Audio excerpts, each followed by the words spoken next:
कि मुलाकात कभी जो आपसे हो जाए कहीं, आंखें तुझे देखें होंठ मेरे खामोश हो जाएं कहीं, तुम नजरों की भाषा समझ लेना अपनी आंखों से, जो आपकी आंखों में हम खो जाएं कहीं, हर बात एक मुलाकात में तो कही न जाएगी, कुछ बातें अधूरी तो खत में भी रह जाएगी। उसके कत्ल का ये तरीका इजाद करना है मुझे। क्या बात। उसके कत्ल का ये तरीका इजाद करना है मुझे, मर जाए हिचकियों से वो इतना याद करना है। सारी कायनात उनके उसके सजदे में इस वक्त, वो नगीना खुदा की दस्तार में है। क्या? सारी कायनात उसके सजदे में इस वक्त, वो नगीना खुदा की दस्तार में है। पत्नी प्रेमिका होती तो धोखा दे भी सकती थी, वो औरत अभी माँ के परिवार की जरूरत इस हद तक मार देती है, परिवार की जरूरत इस हद तक मार देती है, जिस्म बिस्ता है मजबूरी कपड़े उतार देती है। क्या बात, क्या मेरा ख्याल सब करते हैं, मुझसे 100 सवाल सब करते हैं। क्या? इस तरह मेरा ख्याल सब करते हैं, मुझसे 100 सवाल सब करते हैं। मजनू हर जन्म में मजनू की मौत मरेगा, दीवानों का बुरा हाल सब। नमस्कार, जय जोहार, जय छत्तीसगढ़। साथियों, जैसे कि आप जानते हैं, हम रोज के रोज नए से नए कवि, कलाकार, गीतकार, साहित्यकार, संगीतकार सबको लेके आ रहे हैं। वैसे आज हमारे बीच में एक वरिष्ठ साहित्यकार है जो कि ओमवीर करण जी, उनके यहाँ हम पहुंचे हुए हैं और उनके बारे में हम अभी आप सभी को मिलाएंगे और हम खुद ही मिलेंगे। तो चलिए मिलते हैं ओमवीर करण जी से। तो करण जी, आपके हमारे कवि के संग चाय चैनल में हार्दिक अभिनंदन और हार्दिक स्वागत है। पहले जय जोहार, जय छत्तीसगढ़।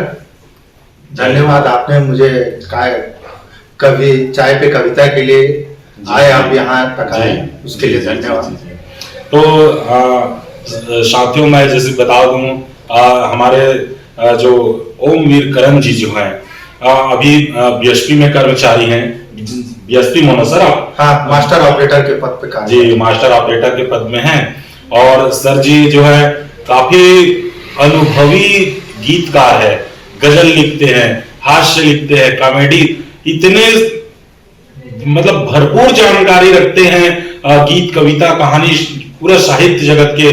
तो बस हम आपको बिल्कुल रूबरू कराते हैं और आपको बहुत सारे, ढेर सारे गीत कविता सुनाएंगे। तो चलिए हम बात करते हैं करण जी से। सर, आपके जन्म स्थान कहाँ? ये भिलाई में ही है? हाँ, भिलाई में सेक्टर 9 हॉस्पिटल जी। आधी आबादी का तो वही स्थान है, आजकल जन्म वही हुआ है सबका, सेक्टर 9 हॉस्पिटल में हुआ। अच्छा अच्छा अच्छा अच्छा। 15 मई 1980। 15 मई 1980। तो सर, मैं ये जानना चाहूंगा, आपके माता पिता के नाम क्या है?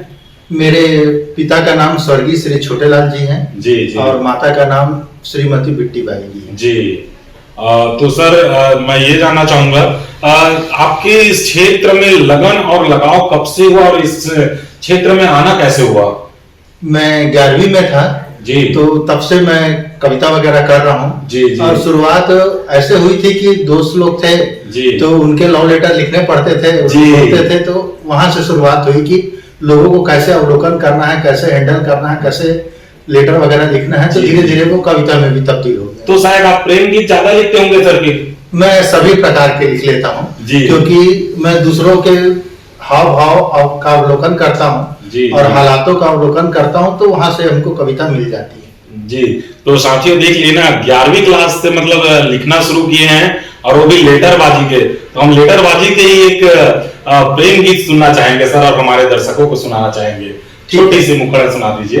ये तब का है जब मैं डिप्लोमा कर रहा था केमिकल इंजीनियर में जी। तो किसी ने मुझसे कहा कि ये इस आधार पे कविता लिखनी है। जी जी। तो उस सिचुएशन पे मैंने कविता लिखी थी, वो मुलाकात कभी जो आपसे हो जाए कहीं, आंखें तुझे देखें होंठ मेरे खामोश हो जाएं कहीं, तुम नजरों की भाषा समझ लेना अपनी आंखों से, जो आपकी आंखों में हम खो जाएं कहीं, हर बात एक मुलाकात में तो कही न जाएगी, कुछ बातें अधूरी तो खत में भी रह जाएगी, तुम खत को मेरा चेहरा समझ के पढ़ लेना, दिल की बात अनकही न रह जाए कहीं, रिश्ता बढ़े तो सही उस मुलाकात का, वो आपका मिलना मुलाकात न रह जाए कहीं, मुझे आप चाहिए और आपका साथ, डरता हूँ आप न मिले, आपकी यादों का साथ न रह जाए कहीं। क्या बात है, क्या बात है। तो सर, वो मुलाकात हुआ कि नहीं हुआ? अब वो जानेंगे जिनके लिए लिखी गई थी। अच्छा अच्छा, मतलब दूसरे के लिए थे। तो सर, आप दूसरे के लिए इतना सुंदर कविता लिखे और इतना लव लेटर लिखे, तो अपने लिए लिखे कि नहीं लिखे? नहीं, मैंने अपने लिए मतलब एक कवि जो रहता है वो समाज के लिए ही रहता है, जी, समाज जी, की भावनाओं को व्यक्त करता है। जी तो मैंने जैसे अपना भुलाना चाहो तो भी ना भुला पाओगे, जी जी जी काव्य संग्राम है, जी लोगों की अपनी अपनों की सबकी भावनाएं व्यक्त की हैं। जी जी जैसे कि ये है कि हर घड़ी हर लम्हा याद आऊंगा तुम्हें, जी। भुलाना चाहो तो भी ना भुला पाओगे तुम, माना सफर लंबा है बहुत इस जिंदगी का, बिछड़ जाए पर न टूटेगा ये नाता दोस्ती का, चलेंगे साथ बनकर यादों का साया बनकर, बिछड़ने के बाद जिंदगी के सफर में जितनी भी दूर जाओगे तुम, हर घड़ी हर लम्हा याद आऊंगा तुम। क्या बात तो है, यही सब लिखा गया है। क्या बात है, क्या बात है। ये जी ये आपके भुलाना चाहो तो भी ना भुला पाओगे तुम जी। हाँ। ये सर के किताब है, आप कभी भी इनको पढ़ सकते हैं, सुन सकते हैं। ये शायद ऑनलाइन में उपलब्ध भी होगा। हाँ, अमेजन में है जी, अमेजन में आप बिल्कुल ऑनलाइन मंगा सकते हैं।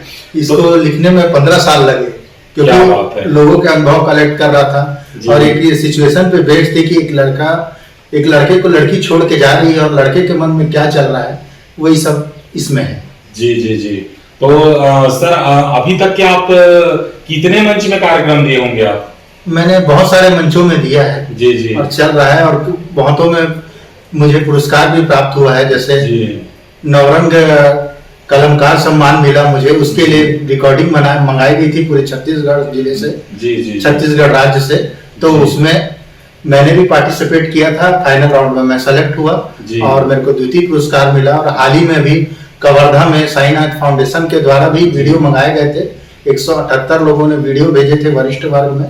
जी। फिर फाइनल में 5 लोग का सिलेक्शन हुआ था और फिर उसमें मेरे को द्वितीय पुरस्कार मिला। तो ये सब बहुत चल बधाई रही सर, है। हमारे कवि किशन चाय चैनल की तरफ से ढेरों बधाई और शुभकामनाएं। आप दिन प्रतिदिन ऐसे आगे बढ़ते रहिए। जी धन्यवाद सर। तो सर छत्तीसगढ़ के अलावा आप और कहीं बाहर काव्य पाठ किए हैं?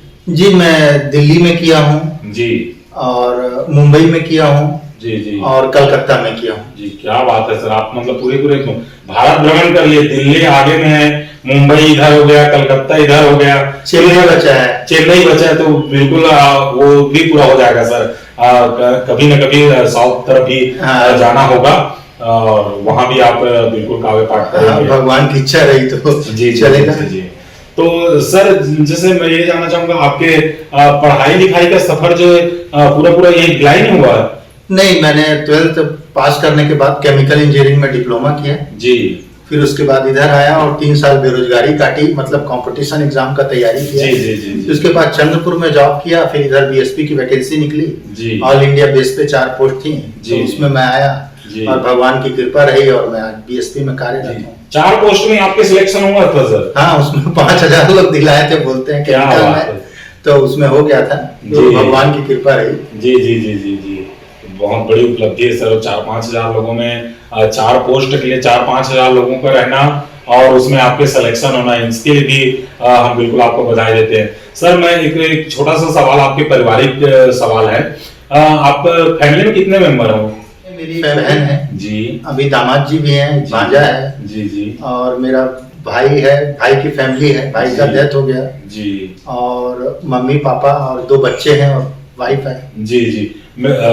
बच्चे हैं तो जाहिर सी बात है वाइफ भी होगी। हाँ। तो मैं ये जानना चाह रहा था, मेरे पूछने का मकसद ये था कि आपके बच्चे 2 हैं।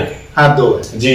तो मैं ये जानना चाह रहा था सर कि आप जो चीज लिख रहे हो, पढ़ रहे हो, भारत भ्रमण कर रहे हो, जिस कविता कहानी हाँ। गजल को लेकर के, क्या ये छाप आपके बच्चे में आया है कि नहीं आया है?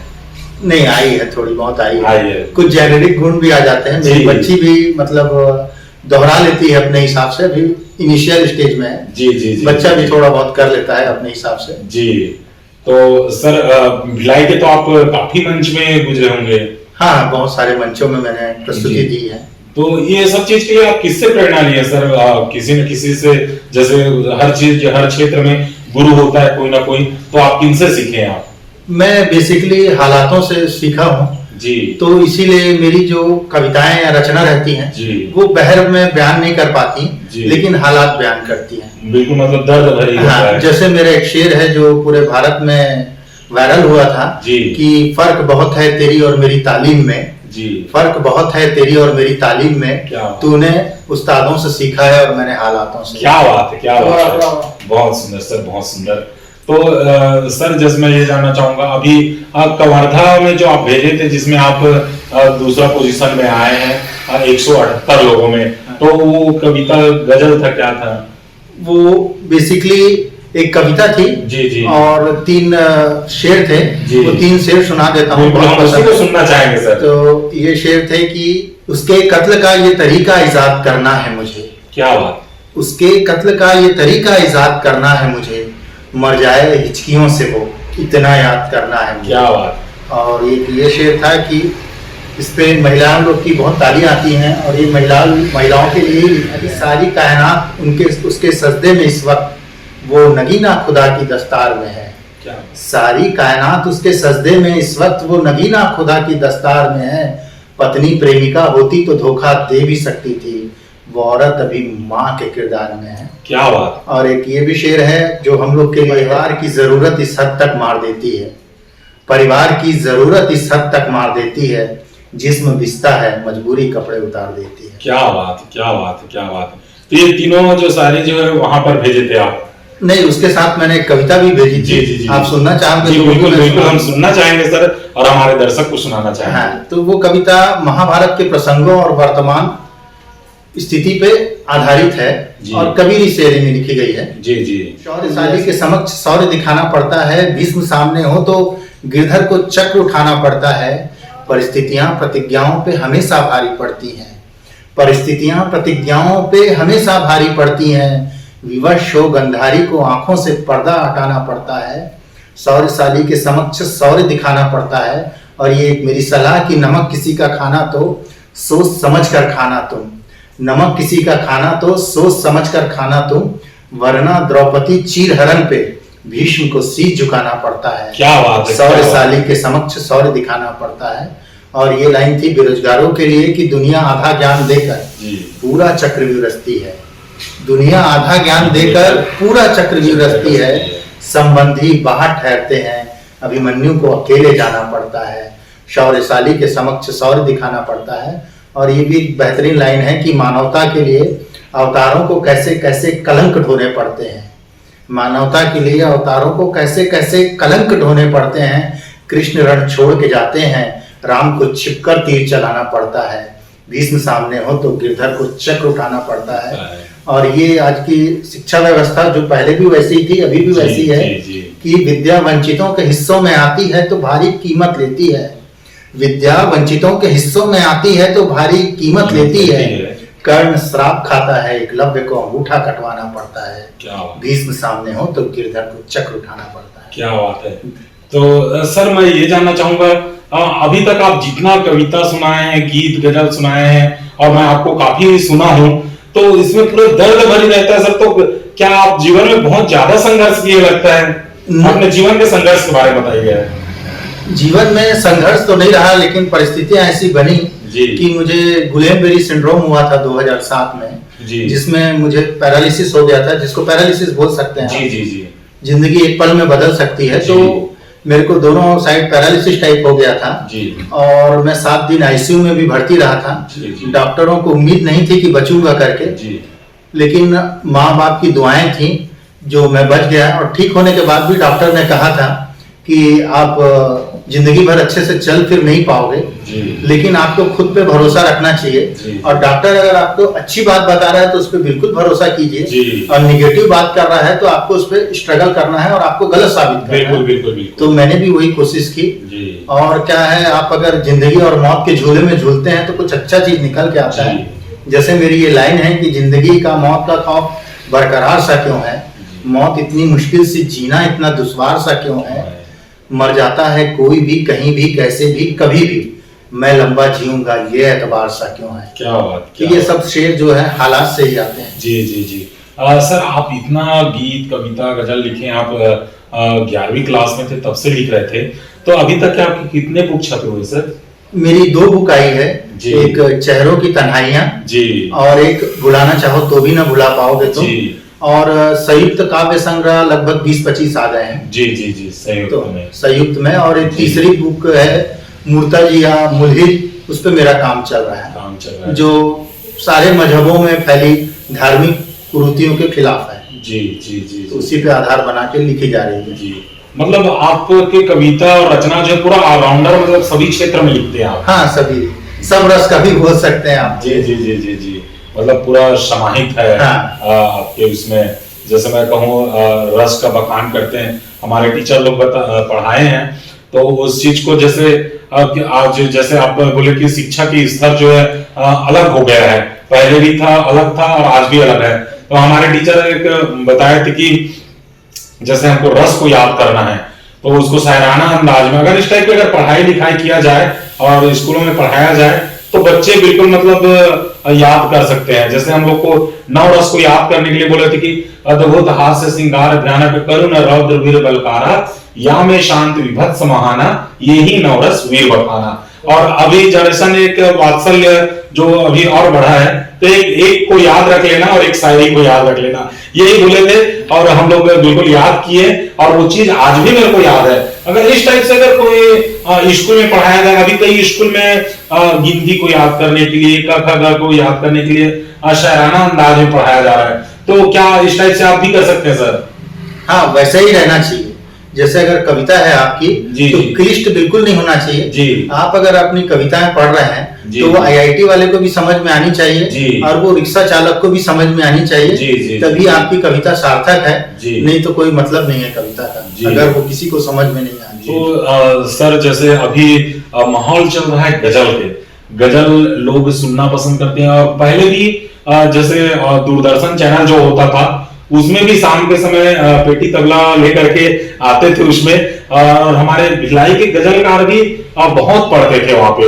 और रायपुर में भी जो दूरदर्शन में हम जैसे सुनते थे, तो आज हम आपको बिल्कुल मतलब साक्षात सुनना चाहेंगे और हमारे दर्शकों को सुनाना चाहेंगे। एक छोटा सा गजल सुनाएंगे। हाँ, मैं 2 गजल सुनाऊंगा। क्या बात है। एक गजल, मेरा ख्याल सब करते हैं, मुझसे 100 सवाल सब करते हैं। क्या इस तरह मेरा ख्याल सब करते हैं, मुझसे 100 सवाल सब करते हैं।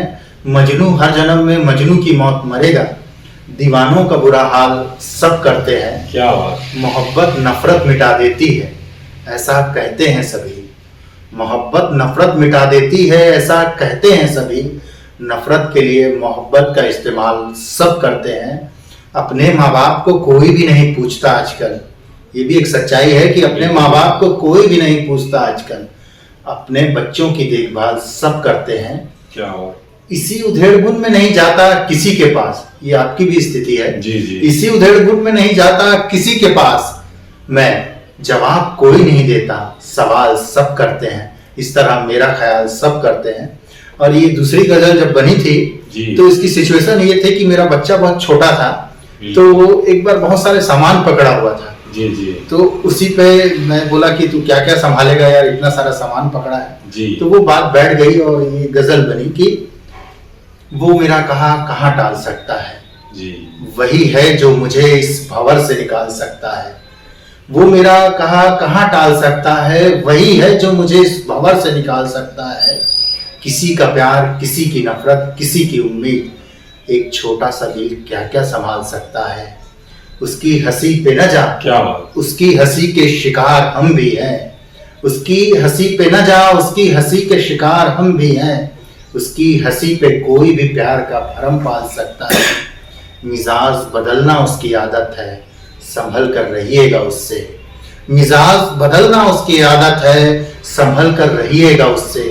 वो शख्स किसी को भी मुश्किल में डाल सकता है, एक छोटा सा दिल क्या क्या संभाल सकता है। क्या बात, क्या बात, क्या बात, बहुत सुंदर सर।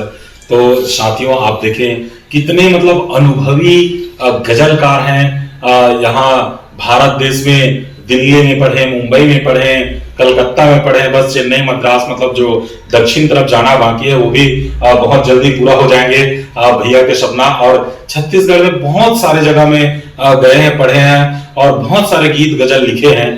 तो बिल्कुल हमारे चैनल में बने रहें। और ओमवीर करण जी, आप हमारे चैनल में आए और हमें इतना अपने कीमती समय को दिए, इसके लिए हमारे कवि के संग चाय चैनल की तरफ से बहुत बहुत धन्यवाद, बहुत बहुत आभार। जय जोहार, जय छत्तीसगढ़। धन्यवाद। जय जोहार, जय छत्तीसगढ़।